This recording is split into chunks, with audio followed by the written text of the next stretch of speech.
In a sign of thawing relations between the U.S. and Cuba, boaters arrived in Havana on Saturday after departing from Key West in the first government-sanctioned U.S. to Cuba boat race in more than 50 years.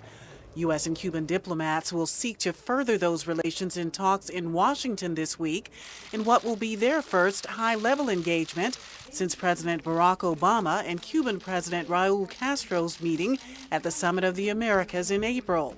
Both sides are anxious for more progress, says Latin American politics professor William Leo Grand. Well, I think it's possible that we may get an announcement of a date for opening embassies at the end of the negotiating session that's coming up this week. The U.S. Congress has until May 29th to weigh in on President Obama's decision to remove Cuba from the state sponsor of terrorism list. Leo Grand says Cuban leader Raul Castro has expressed his readiness to discuss appointing ambassadors as soon as the deadline expires. He said, as soon as Cuba comes off the terrorism list, we'll be able to exchange ambassadors, implying that the other issues have really been resolved.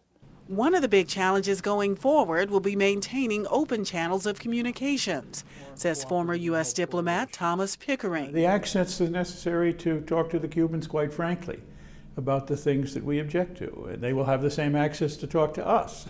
It isn't a one-way street. He says negotiators will need to craft a diplomatic package that will withstand scrutiny and be accepted by the American people as a strong and reasonable basis for reestablishing ties. Pam Dockins, VOA News, the State Department.